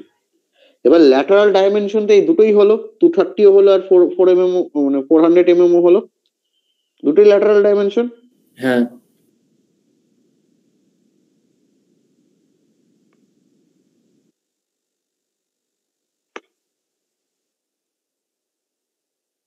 এবারে বলেছে লিস্ট ল্যাটারাল ডাইমেনশন, তার মানে এই ছবিটার ক্ষেত্রে লিস্ট ল্যাটারাল ডাইমেনশন কত? 230 mm। 230 mm। এবারে আমরা আসি লং কলাম আর শর্ট কলামের গল্পে। দুটো পয়েন্ট বোঝা গেল তো? লিস্ট ল্যাটারাল ডাইমেনশন কি হলো আর ইফেক্টিভ লেন্থ কাকে বলে, এই দুটো বোঝা গেছে তো? ল্যাটারাল ডাইমেনশনের তোমার ডেফিনেশনটা কি লিখবো তাহলে? এর কোনো ডেফিনেশন লিখতে হবে, জাস্ট বোঝার জন্য বলেছি, ঠিক আছে? এবার আমি আসবো লং কলাম বা শর্ট কলামের গল্পে। কেন বলেছি, কেন লিখেছি সেটা বুঝতে পারবি এবার। লং কলাম আমরা তাকেই বলবো যখন কিনা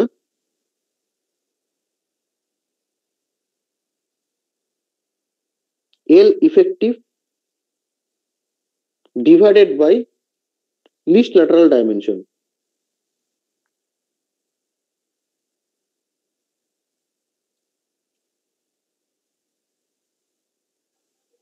যদি গ্রেটার দেন কত হয়? 12 হয়, তখন আমরা তাকে লং কলাম বলবো। আর শর্ট কলাম কাকে বলবো? শর্ট কলাম আমরা L effective by least lateral dimension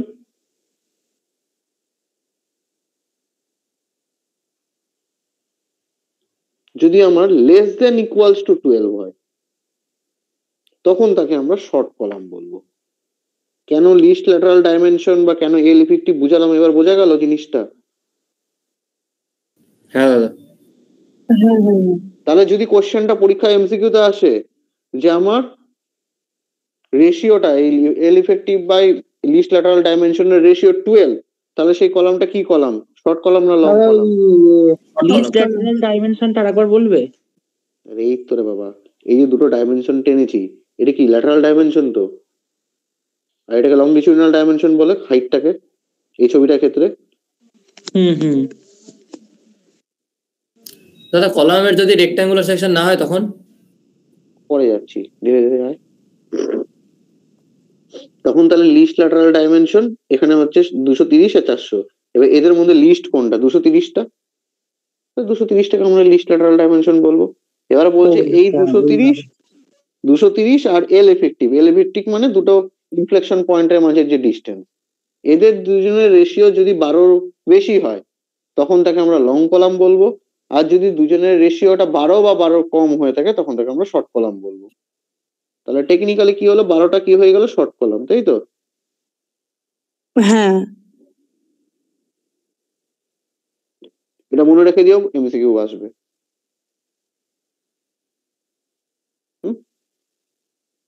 এবার ধীরে ধীরে লং কলাম আর শর্ট কলামের সম্পর্কে জানি আমরা। কাকে বলে অ্যানালাইসিস সেটা বোঝা গেল। এবারে কোশ্চেনটা যেটা আমাদেরকে করেছে, কি বলে, সোহম করেছে, যে দাদা কলামটা রেক্ট্যাঙ্গুলার না হয় যদি স্কোয়ার হতো তাহলে কি করতে পারি? লজিক আছে, 200 x 200 কলাম আছে। এবার বলতে লিস্ট ল্যাটারাল ডাইমেনশন কোনটা নিব? সবকটাই তো সে, যে কোনো একটাই নেব। যে কোনো একটা নিব, মানে 200 নিয়ে নিতে হবে আমাকে, তাই তো? আর সার্কুলার হলে কি করব? Very good. এবার কোশ্চেনটা যখন সার্কুলার কলাম,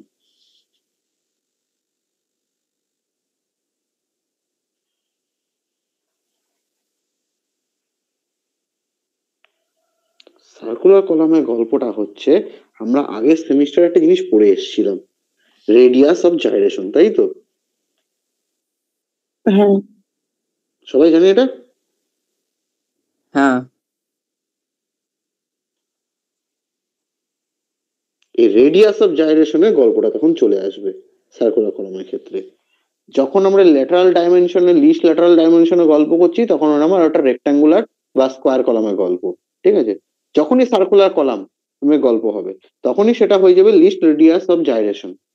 তার মানে কেসটা কি হয়ে যাবে লং কলামের ক্ষেত্রে?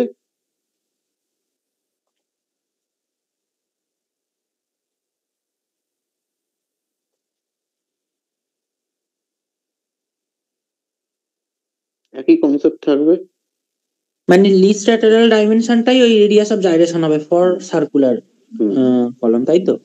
একদম।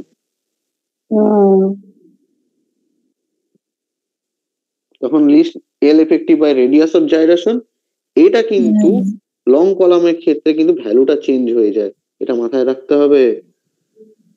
গ্রেটার দেন তখন 40 হয়ে যায় এটা। আর যদি এটা শর্ট কলাম হয়ে থাকে, less than 40 less than or equals to. Equals to 40। Very good Debjit.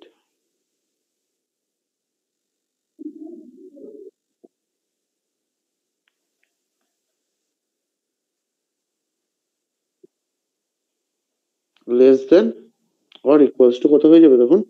40 হয়ে যাবে। এইটা হয়ে গেল কলামের থিওরি অনুযায়ী, মানে যদি কলামটা সার্কুলার হয়। বাট এখানে একটা টুইস্ট দিব। দাও। টুইস্টটা হচ্ছে ইন্ডিয়ান স্ট্যান্ডার্ড এই থিওরামটাকে মানে না, ও ঠিক আছে? মানে আইস মানে না, আইএস কোড এটাকে মানে না। আইএস কোড আচ্ছা। বলছে তোমার ভাই যাই হয়ে যাক না কেন, যদি তোমার সার্কুলার কলামও হয়, তখন তোমার ল্যাটারাল ডাইমেনশনটা রেডিয়াস হিসেবে মানতে হবে, আচ্ছা। ঠিক আছে? ওর যেটা ডায়ামিটার, ওইটাই তখন তোমার ল্যাটারাল রেডিয়াস, না সরি ডায়ামিটারটা, কলামের যেটা সার্কুলার কলামের ডায়ামিটার যেটা থাকবে, হ্যাঁ ওটাই তোমার তখন ল্যাটারাল ডাইমেনশন। আচ্ছা। এবার তারা বলতে, দাদা তুমি তাহলে হ্যাচাতে গেলে কেন? এই গল্পটা কোশ্চেন আসতেই পারে মাথায়। আমরা যখন অ্যানালাইসিস করব, তখন কখনো কখনো আইএস কোডের অ্যানালাইসিস করব, কখনো কখনো এসটিএম এর অ্যানালাইসিস করব, ডিপেন্ড করছে। ইন্ডিয়া একটা ডেভেলপিং কান্ট্রি, সমস্ত অ্যানালাইসিস ইন্ডিয়াতে তৈরি হয় না, কিছু অ্যানালাইসিস আমরা ফরেন থেকে কপি পেস্ট করি, ঠিক আছে? আমাদের আইএস কোডটাও তাই। তো যত নতুন রিসার্চ যতদিন না হচ্ছে, ততদিন আমাদেরকে কিছু কিছু থিওরাম নিতে হবে, এবং নিউমেরিক্যালের ক্ষেত্রে আমাদের কিন্তু এই কনসেপ্টটাও কাজে লাগবে, মানে ফেলে দিতে পারবো না আমরা। বুঝতে পারলাম কথাটা? আর এটাও কিন্তু এমসিকিউতে আসে। দেখ, দুটো পয়েন্ট বোঝা গেল তাহলে, লং কলাম কাকে বলে, শর্ট কলাম কাকে বলে, কি করে কি বের করব। একটা 12 আর 12 কম, একটা হচ্ছে 40 আর 40 কম। দেখ দুটো বুঝতে পেরেছিস কিনা?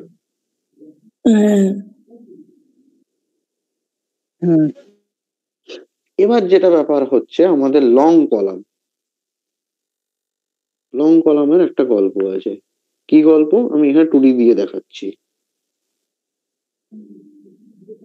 এটা ধরে নে আমার লং কলাম, এটা ধরে নে আমার শর্ট কলাম। আমাকে কেউ বুদ্ধি করে বলতো ইসেন্ট্রিক লোডিং এসছে, বেন্ডিং হবে বা বাকেল ঘটবে, ঠিক আছে? মানে বেঁকে যাবে কলামটা, কোনটা বেশি বেঁকবে, এ না বি, মানে লং বেঁকবে না শর্ট বেঁকবে? বেশি বেগবে, লংটা বেশি। একদম তাই তো, এ বেশি বেঁকে যাওয়ার চেষ্টা করবে। তার মানে লং কলাম কি হচ্ছে,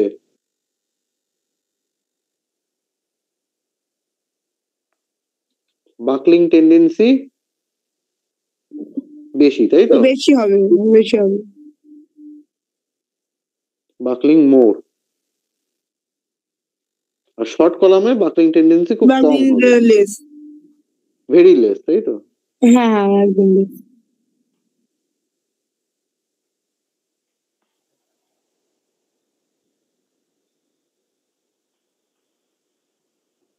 ভেরি ভেরি লেস লিখে দিই।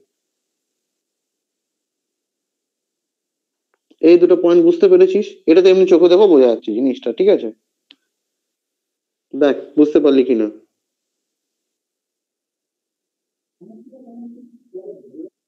এই দুটো পয়েন্ট বুঝতে পারলি তো। এবার ভাব যে কলামটাতে লোড আসলে পরে খুব হু হু করে বেঁকে যাচ্ছে, সে কি বেশি লোড ধরে রাখতে পারবে, না যে খুব কম বেঁকে সে বেশি লোড ধরে রাখতে পারবে? যে কম ব্যাগে। যে কম বেঁকে, তার মানে কে কম বেঁকে, শর্ট কলাম কম বেঁকে, তার মানে লোড ক্যারিং ক্যাপাসিটি বেশি। একদম।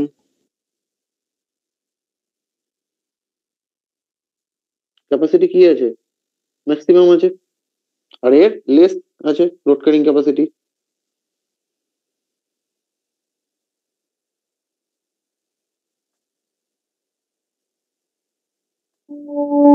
মিনিমাম বলে দিচ্ছি এখানে। এই দুটো বোঝা গেল জিনিসটা, দুটো পয়েন্ট হলো হ্যাঁ। শর্ট কলাম আর লং কলামের। এবার তাহলে ভাব যেই লং কলামে বেন্ডিং বা বাকলিং বেশি হচ্ছে, তাহলে তার যে ফেলিওরটা ঘটবে সেটা কিসের ফেলিওর ঘটবে, বাকলিং ফেলিওরই বলতে পারি। মানে সে যখন কলামটা ফেল করে যাবে, ভেঙে পড়ে যাবে, মানে সে ওই বাকলিংই ফেল করবে, তাই তো। তা ফেলিওরটা বাকলিং ফেলিওর হয়।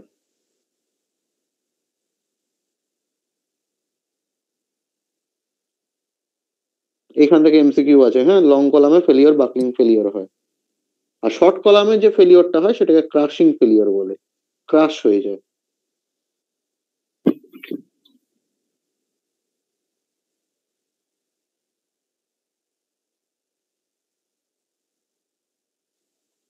মানে কলামটা জাস্ট এইভাবে ভেঙে যায়।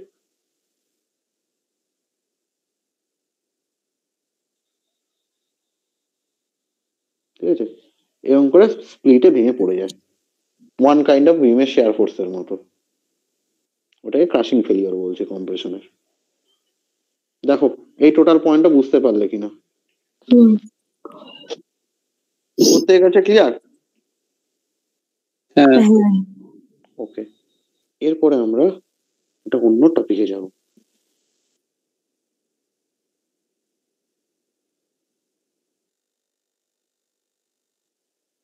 Column analysis. এই টপিকটা ভীষণভাবে important MCQ point of view থেকে এবং পরবর্তীতে নিউমেরিক্যাল পয়েন্ট অফ ভিউ থেকে।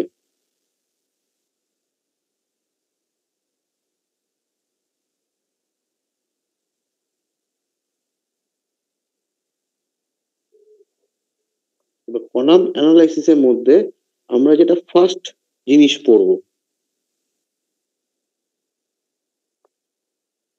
সেটা হচ্ছে বাউন্ডারি কন্ডিশন।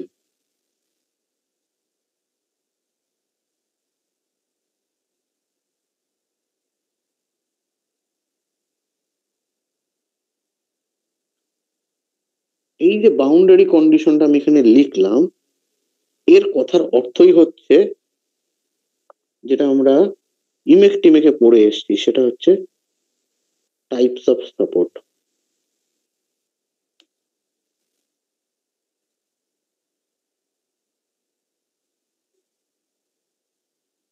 পড়েছি তো আমরা ইমেকে, মমে পড়ে এসেছি টাইপস অফ সাপোর্ট।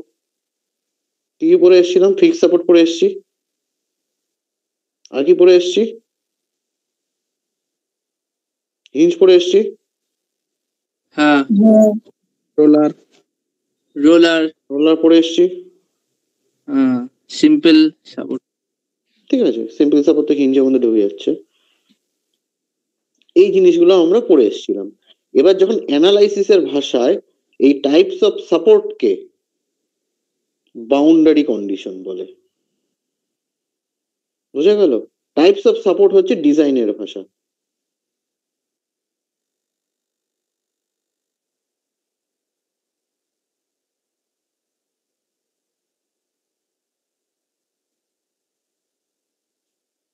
এটা মাথায় রাখতে হবে তোদের। মানে আমরা ওখানে যে সেমিস্টারে ওখানে পড়ে এসেছিলাম, কারণ তখন বাউন্ডারি কন্ডিশন বললে মাথা খারাপ হয়ে যেতে পারতো, সেই জন্য আমরা জাস্ট টাইপস অফ সাপোর্ট দিয়ে পড়ানো হয়েছে। বাট এই যে কথাটা সাপোর্ট ব্যাপারটা, ঠিক আছে, এটা ডিজাইন ল্যাঙ্গুয়েজে, আর অ্যানালাইসিস ল্যাঙ্গুয়েজে তাকে বাউন্ডারি কন্ডিশন বলা হয়। বুঝতে পারলাম জিনিসটা? কেসটা একই বাট ল্যাঙ্গুয়েজটা আলাদা। এবার আমরা এক কাজ করব, এখানে আমরা ফিক্স যেটা জানি সেটা লিখবো, আর তার সাথে সাথে আমরা ওই পাশে ইয়েটা লিখে দিব যে বাউন্ডারি কন্ডিশনটাকে কিভাবে কি ডিফাইন করা হয়। খুব ভালো করে বুঝবি, শক্ত লাগলে বলবি কিন্তু, ঠিক আছে? এখানে আমরা লিখবো হচ্ছে সাপোর্টের কেসটা।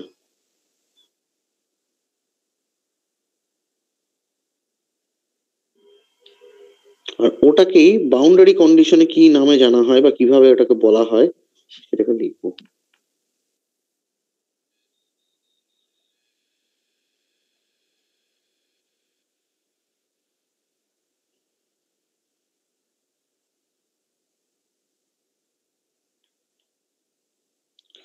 যখন সাপোর্টটা আমার হিঞ্জ সাপোর্ট,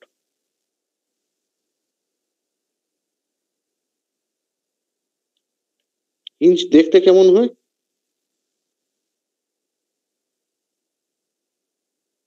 এরকম হয়, তাই তো? হুম বাউন্ডারি কন্ডিশনে হিঞ্জকে বলা হয় অন্যভাবে। কি বলা হয় লিখছি এখানে, লেখ ইফেক্টিভ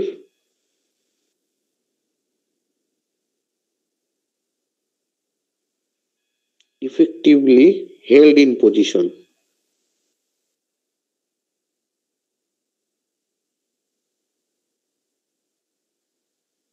মানে এই যে হিঞ্জ সাপোর্টটা, সেটা কি আছে, একটা জায়গাতে ভালো করে ধরে আছে কোথাও না কোথাও, তাই তো? হ্যাঁ কি না? ধরে আছে তো? কি বললে আরো বলো? মানে ধরে আছে। হিঞ্জ সাপোর্টটা কোথাও না কোথাও ধরে আছে, গ্রিপ করা আছে। হ্যাঁ লুজ তো নেই, গ্রিপ আছে। বাট এ কি মুভমেন্টকে আটকাতে পারে? না। তার মানে না। এখানে লেখা হয় held in position but not রিস্টেইনড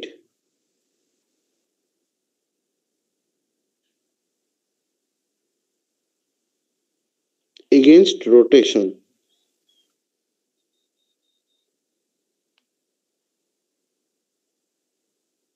rotation মানে মোমেন্টটা। তাহলে হিঞ্জ কাকে বলো, কাকে মানে বলে, এটা বোঝা গেল? হ্যাঁ দেখ সবার কাছে ক্লিয়ার হলো ওই কিনা? তো দরজার সাইডটা, তো দরজার যে হিঞ্জটা। একদম একদম তাই কথাই বলা হচ্ছে।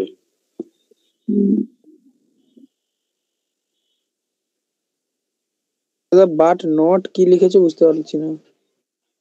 But not Restrained। রিস্টেইনড।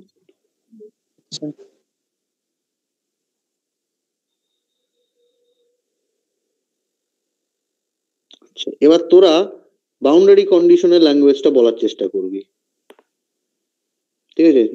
নিজেরা বলার চেষ্টা করবি। আমি এখানে সাপোর্টটা লিখি, ফিক্স সাপোর্ট। ফিক্স সাপোর্ট দেখতে কেমন হয় আমি এইভাবে দেখাচ্ছি। বলতো বাউন্ডারি কন্ডিশনের ল্যাঙ্গুয়েজটা কি লিখবো?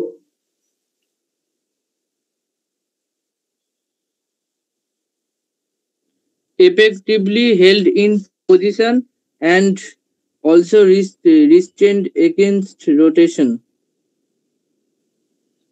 আর কেউ কিছু? দেবজিৎ বলে effectively held in position and also restrained against rotation. Debjit কি ঠিক বললো না ভুল বললো?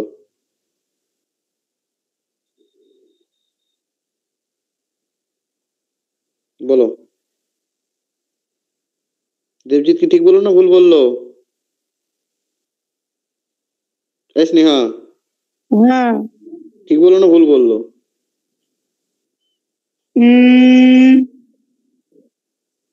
ও প্রায় ঠিক বলেছে। প্রায় ঠিক বলেছে। দেবজিৎ একদম ঠিক মানে কি? বলেছে। রিস্ট্রেন্টের Restraint মানে মানে কি? আটকানো, বাধা দেওয়া। আরে ভাই এখানে Rotation মোমেন্ট তো আসলে হয়। কি হয়, মোমেন্ট আসলে পরে এই তো মোমেন্টটাকে আটকাতে পারে না, আটকাতে পারে কি? না। ওই জন্য নট রিস্ট্রেন্ট লেখা আছে, কিন্তু ফিক্সড বিম তো আটকাতে পারে ভাই। আচ্ছা তাই তো? হ্যাঁ হ্যাঁ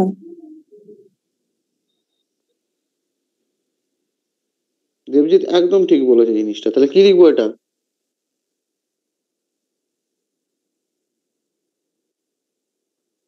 effectively held in position and also restrain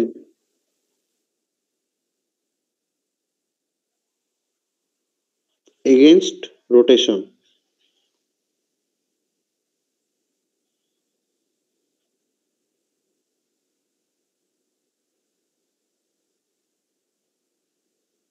দেখো এই দুটো বাউন্ডারি কন্ডিশন বুঝতে পারলে কিনা বলো এবার পরিষ্কার। হ্যাঁ হ্যাঁ হ্যাঁ রোলার সাপোর্টে বাউন্ডারি কন্ডিশন সেভাবে দেওয়া হয় না, ঠিক আছে? যেহেতু এটা আমাদের বাউন্ডারি কন্ডিশন কনসেপ্টটা কাজেই লাগে হচ্ছে তোর ইয়েতে কি বলে কলামের ক্ষেত্রে, সেই ক্ষেত্রে বাউন্ডারি কন্ডিশনটা রোলার সাপোর্টে দেওয়া হয় না। এবার তোরা অনেকেই সিনিয়রদের মুখ থেকে স্ট্যাট প্রো নামক সফটওয়্যারের নাম শুনেছিস? শুনেছিস কি না শুনিসনি? যদি শুনে না থাকিস তাহলে এই স্ট্যাট প্রো বলে একটা সফটওয়্যার আছে। এটা কি করা হয়? Analysis software. যেমন অটোক্যাডটা হচ্ছে ড্রাফটিং সফটওয়্যার, মানে ড্রাফটিং করা হয়, তেমনি স্ট্রাকচারাল অ্যানালাইসিস আর ডিজাইনটা স্ট্যাট প্রোতে করা হয়। ওই স্ট্যাট প্রোতে যখন ইউজ করবি তখন এই বাউন্ডারি কন্ডিশনটা কাজে লাগবে। তখন কিন্তু এই হিন সাপোর্ট পিক সাপোর্ট কোথাও খুঁজে পাওয়া যাবে না। তখন পাওয়া যাবে হচ্ছে এই ব্যাপারগুলো, effectively held in position but not restrained second rotation, নাকি না ওটা both restrained, one end restrained other end free, ওই ব্যাপারগুলো কাজে লাগবে। ওই যেগুলো থাকবে সেখানে ওই হিঞ্জের বদলে এইগুলো থাকবে। একদম একদম ঠিক আছে। ও তো এইটা একটু out of the box topic, but আমার মনে হলো যেটা এখানে জরুরি তাই আমি বলে দিলাম এটা। যদি কেউ যদি মনে ভয় পেয়ে থাকিস তাহলে সে এটা স্কিপ করতে পারিস, অতটাও ইয়ে না, বাট যারা স্ট্রাকচার শিখতে চাস তাদের জন্য খুব দরকারি, ঠিক আছে? তাহলে এবার আমরা যে জিনিসটা পড়বো আলটিমেটলি টপিকে ঢুকি এবার।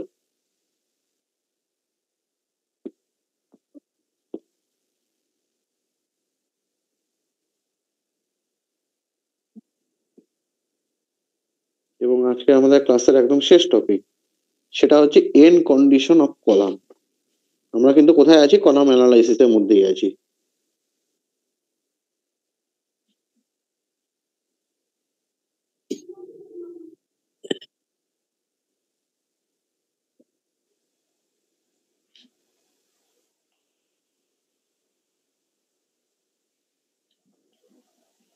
এবার কি কি আছে এখানে এন কন্ডিশনটাতে? চারটে আমাদের এন কন্ডিশন পড়া হয়, অনেক ধরনের এন কন্ডিশন হয়, বাট এই সেমিস্টারে আমরা 4 ধরনের এন কন্ডিশনটা পড়বো। তারা কারা কারা? ফার্স্ট হচ্ছে বোথ এন্ড হিঞ্জ।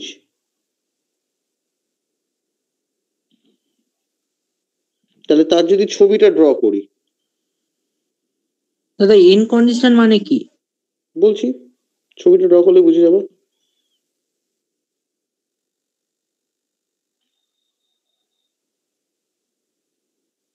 এটা একটা কলাম, কলামের স্টার্টিং এন্ডিং এবং স্টার্টিংটা সেটা কেমন হয়ে আছে, তাহলে বোথ এন্ডটা হিঞ্জ হয়ে আছে, তার ছবিটা এরকম থাকবে। বুঝতে পারলি জিনিসটা? তোদের বাড়িতে এখন যে কলামটা আছে সেটা হচ্ছে এটা, both and fixed. দেখ ফ্লোরেরটাও ফিক্সড হয়ে আছে, ফ্লোরের সাথে হ্যাঁ। কলামটা আবার মাথার উপরেরটা বিমের সাথে ফিক্সড হয়েছে, তাই তো? হ্যাঁ তাহলে এটা এন্ড কন্ডিশন, মানে দুটো সাপোর্টটা কিরকম, কলামে তো সাপোর্ট বলতে পারি না, কন্ডিশন এন্ড কন্ডিশন বলি আমরা, ওই জন্য ওটা কেমন থাকবে বোথ এন্ড ফিক্সডটা দেখতে এরকম হবে।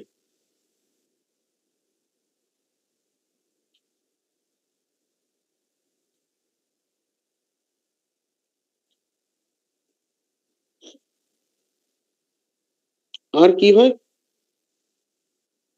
আরো দুটো কন্ডিশন হয়। 3 নম্বর কন্ডিশন হচ্ছে one and fixed, other and free.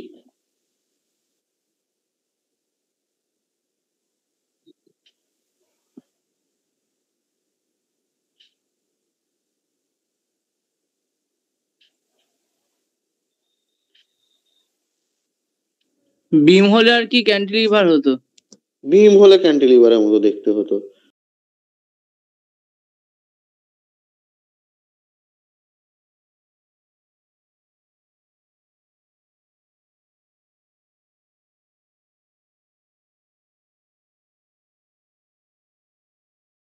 Similarly আর একটা এন্ড কন্ডিশন পাওয়া যায় মার্কেটে, টোটাল 4টে এন্ড কন্ডিশন হবে আমাদের। ফ্রি সাইড কোথায় থাকবে? বটমে থাকবে? টপে। ফ্রিটা কোথায় আছে দেখতে পাচ্ছিস না ছবিতে? এটাই ভাবছি, ফিক্সডটা বটমে থাকবে। হুম। one and fixed, other end hinge.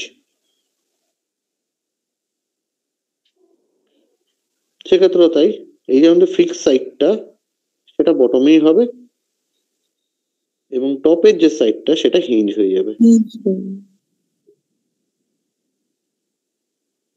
চারটে এন্ড কন্ডিশন এবং তাদের পিকচার, এটা ক্লিয়ার হয়েছে প্রত্যেকের কাছে?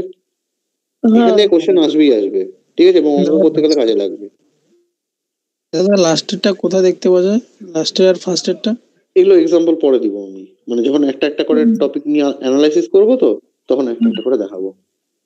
এবার এই এন্ড কন্ডিশন পড়লাম, তাদের ডায়াগ্রাম পড়লাম। এবার এই প্রত্যেকটা এন্ড কন্ডিশনের জন্য আমার যে কলামের ইফেক্টিভ লেন্থটা হবে সেটা অলরেডি আমাদেরকে অ্যানালাইসিস করে উঠে এসছে, এবং সেই ভ্যালুটাকেই আমরা জাস্ট প্রি ডেটা ভ্যালু হিসেবে বসাই। অর্থাৎ কেসটা কি, অর্থাৎ কেসটা হচ্ছে এই যে অ্যানালাইসিসটা সেইটাকে আমরা ইফেক্টিভ লেন্থ গুলোকে একবার ডাইরেক্ট বের করে দেবো এখান থেকে। এবার একটা একটা করে বের করি। ফার্স্ট কোনটা করব আমরা, ধর ফার্স্ট আমরা এখানে রেখেছি বোথ এন্ড হিঞ্জের। তাহলে যখনই বোথ এন্ড হিঞ্জ হয়ে যাবে তখনই এর যে ডায়াগ্রামটা বেন্ডিং ডায়াগ্রাম আসবে এটা এরকম আসবে।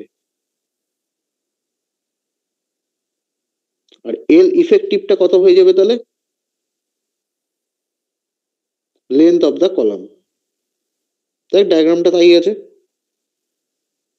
হ্যাঁ কি না? বুঝতে পারলি? হ্যাঁ। আচ্ছা, যখনই বোথ এন্ড ফিক্সড হয়ে যাবে তখন ডায়াগ্রামটা হবে এরকম। ওই যেটা আগে দেখিয়েছিলে? না, আগে যেরকম দেখেছিলাম ওটা না, ওটা আলাদা। এই যে পয়েন্টটা হয়ে গেল এখানে, এটা হয়ে গেল L/2। তাহলে এখানে এল ইফেক্টিভ কত হলো? L/2। এরপরে যখন আমার কি হচ্ছে, ওয়ান এন্ড ফিক্সড এবং আদার এন্ড ফ্রি হচ্ছে, তখন কলামটার যে ডায়াগ্রামটা এখানে যদি লোড আসে এই জিনিসটা এই টোটাল ভাবে বেঁকবে, মানে উপরের দিকেও বেঁকতে পারে নিচের দিকেও বেঁকতে পারে, সেই কারণে এর এল ইফেক্টিভ হয়ে যায় এই পর্যন্ত পুরোটা। মানে এটাকে বলা হয় both end fixed, one end fixed এবং আদার এন্ড হিঞ্জের জন্য এটা হয়ে যায় হচ্ছে 2L। আর যদি ওয়ান এন্ড ফিক্সড এবং আদার এন্ড হিঞ্জ হয়ে থাকে তখন এটা হয়ে যায় L/√2। মানে এটা ব্যাকে হচ্ছে এইরকম ভাবে, মানে এইখান থেকে এতটুকু হয়ে যায় তখন L/√2।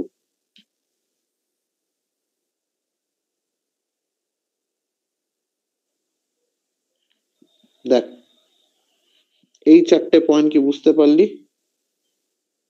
এবং 4টে ডায়াগ্রাম পরিষ্কার হলো প্রত্যেকের কাছে? হ্যাঁ। সবার কাছে ক্লিয়ার?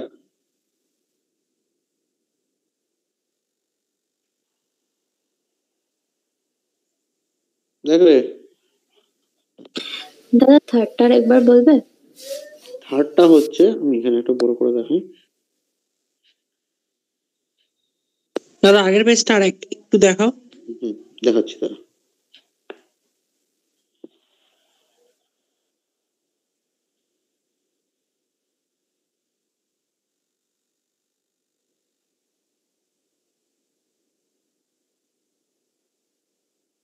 হয়ে গেছে। দাঁড়া একটু দাঁড়াও।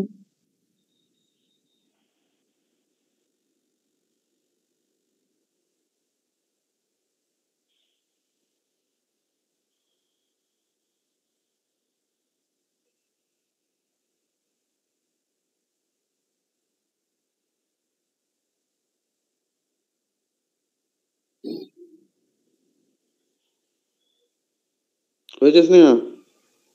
হ্যাঁ দাদা হচ্ছে।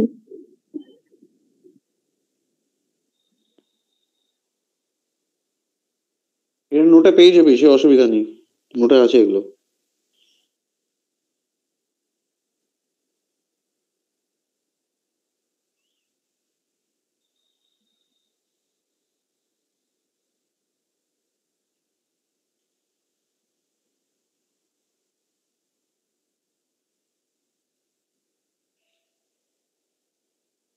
হ্যাঁ হয়ে গেছে।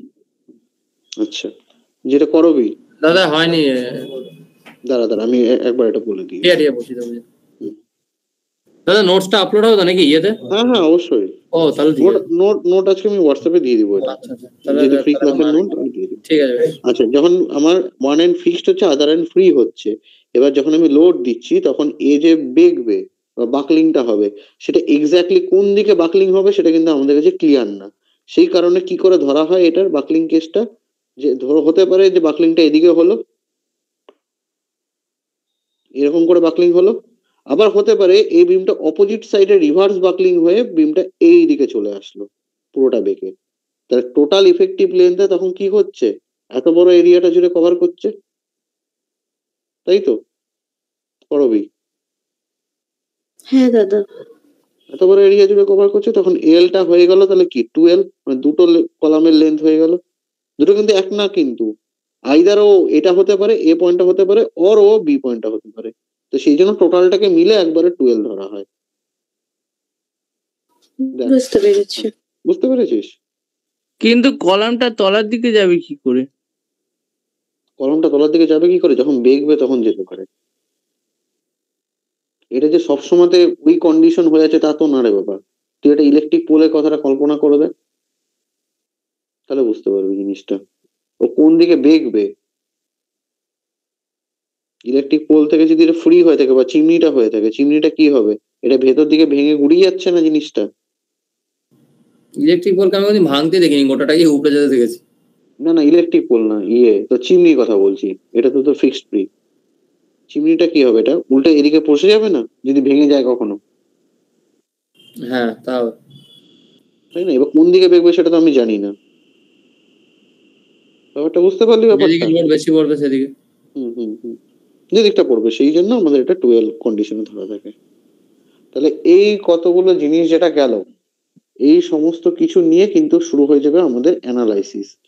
এবং এই টোটাল ব্যাপারটা, এই যা আমি ইফেক্টিভ লেন্থ, এই সেই গল্পটা, এই চার্ট গুলো করলাম, এটা কোন কলামের জন্য করা হলো বুঝতে জানিস তো? বলতে পারবি?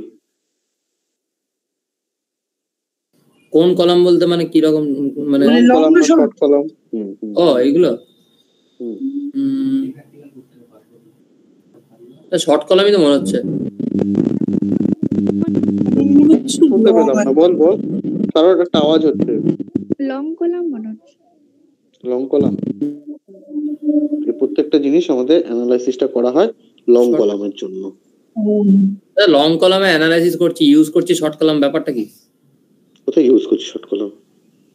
শর্ট কলামে তো ইউজ করবো না আমরা, কেন কি শর্ট কলাম তো তোমার বেশি, ওর লোড ক্যারিং ক্যাপাসিটি তো বেশি ওর। তাহলে এই যে তুই যে চিমনিটা দেখতে পাচ্ছিস, চিমনিটা লং কলাম না শর্ট কলাম বল আগে? চিমনিটা লং কলাম। ব্যাস, অ্যানালাইসিস দুটোরই আছে, আমরা একটা একটা করে স্টেপ বাই স্টেপ যাবো। তো আমরা আজকে লং কলামে অ্যানালাইসিস শুরু করেছি। আমার আর একটা কোশ্চেন ছিল, তখন জিজ্ঞেস করিনি। বলছিল যে শর্ট কলাম যদি ধরো আমরা ইউজ করি কোনো একটা স্ট্রাকচার বানাতে, কেন কি দেখছি যে শর্ট কলাম আমাদের ম্যাক্সিমাম লোড ক্যারিং ক্যাপাসিটি, তারপর বেন্ডিং ইয়েটাও কম, ঠিক আছে? তাহলে শর্ট কলাম যখন আমি ইউজ করি তাহলে ওখানে তো আমাদের কস্টিং বেশি হয়ে যাবে, তাই না? কস্টিং বেশি হয়ে যাবে কেন? মানে লং কলামে ধরো যে জিনিসটা 16 টাকা, মানে আমি জানি না শিওর না, আমি আজ এক্সাম্পল দিচ্ছি। ধরো লং কলামে যে জিনিসটা 16 টাকা, হ্যাঁ, আর শর্ট কলামে ধরো একটা সেটা 10 টাকা, তাহলে 10 টাকা একটা, হলো। এবার ধরো একটা লং কলাম যেখানে ইউজ কলাম হয়ে এই যে গেছে, তুই 16 টাকা 10 টাকা যে বলছিস, হ্যাঁ দাঁড়া আমার একটা জিনিস বুঝতে দে আগে। এই যে তুই 16 টাকা বলছিস ফর লং কলাম, হ্যাঁ, আর 10 টাকা বলছিস ফর শর্ট কলাম, এটা কোথা থেকে বলছিস? এটা আমি জাস্ট এক্সাম্পল দিচ্ছি, যে মানে একটা সার্টেন ধরো একটা দাম আছে, তো মানে লং কলাম আর শর্ট কলামের দাম তো এক হবে না, না, মিটারের উপর তো ডিপেন্ড করবে, এফেক্টিভ লেন্থের উপর বা মিটারের ডিপেন্ড করবে। তাহলে হ্যাঁ, তাহলে তোমার শর্ট কলামের বেশি হয়ে যাবে না? বলে দিই এবার জিনিসটা, চলো ঠিক আছে।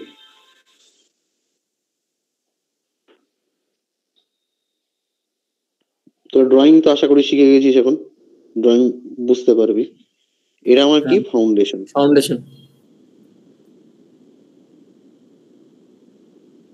এটা আমার কি জিএল, গ্রাউন্ড লেভেল। তো জিএল এর উপরে কি থাকে? আমার প্লিন বিম থাকে, লেন্থ থাকে প্লিন বিম। আচ্ছা, এরপরে কি আছে? আমার ধর একটা ডোর আছে, ডোর লাগানো আছে এখানটা। ডোরের উপরে কি থাকে? লিন্টেল থাকে, শুনেছি। দাদা ডোরটা গ্রাউন্ড লেভেল অবধি হবে। আমি ধরলাম প্লিন্থের উপরে, আমার ঘরের দরজা ধরছি। ও আচ্ছা, ঘরের দরজা ধরছি একটা, ঠিক আছে, ঘরের একটা সেকশন কেটেছি, ঠিক আছে। এবারে আমরা লিন্টেল দিব, লিন্টেল।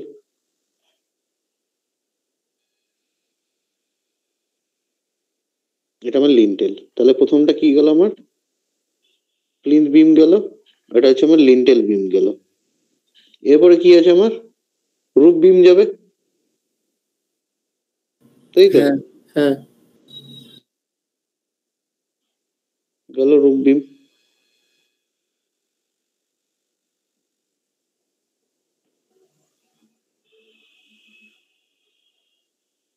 এটা হয়ে গেল আমার রুফ বিম। এবার এই যে বিম গুলো, এগুলো নিশ্চয়ই কলামের ভেতর দিয়ে এমবার্ডেড হয়ে আছে। এটা নিয়ে তো কারো কোনো সন্দেহ নেই যে এমবার্ডেড আছে কি নাই, প্রত্যেকে বুঝতে পারছিস এটা এমবার্ডেড আছে। এবার আমি যে ইয়েলো কালারের একটা কলামে মার্ক করেছি, ধরে নে এটা 3 মিটারের, মানে ধর 3 তলা বাড়ি আছে, তাহলে একই জিনিস ঘটবে, এরকম 3 বার ঘটবে জিনিসটা, তাই তো? 3 তলা যদি বাড়ি হয়ে থাকে, এটা 1 তলা বাড়ির গল্প হচ্ছে, 3 তলা বাড়ি হলে ঘটলো।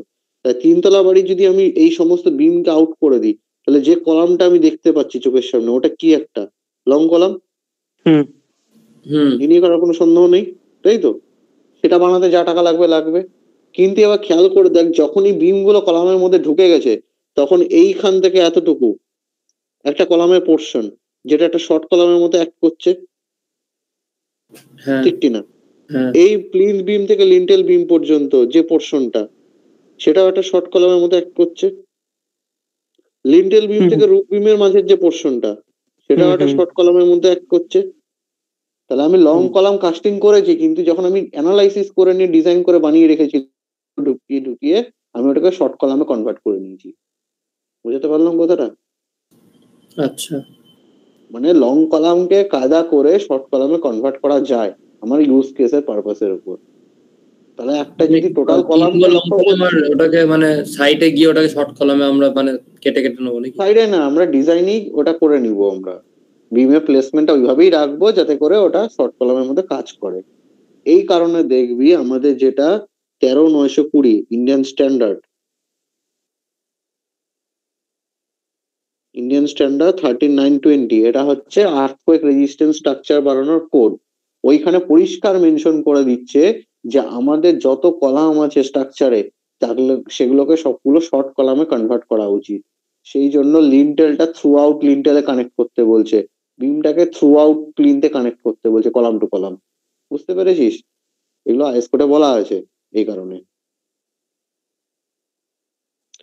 কারণ শর্ট কলামের লোড ক্যারিং ক্যাপাসিটি বেশি এবং এ বাকলিং এ ফেলিওর হয় না। আর্থকোয়েক হলে কি হবে, মানে জিনিসটাতে ইসেন্ট্রিক লোডিং আসবে, বেন্ডিং হবে, বাকলিং হয়ে গেলে ফেল করে যাবে। সেই কারণে শর্ট কলামকে প্রমোট করা হয়, আর লং কলামকে শর্ট কলামে কনভার্ট করা হয় এই এত বিম লাগিয়ে। নাহলে তুই এটা ভাব না, বিম তো খালি লোড ট্রান্সফার করে, তাহলে একটা রুফ বিম দিয়ে দিলেই কাজ হয়ে যেতে পারতো।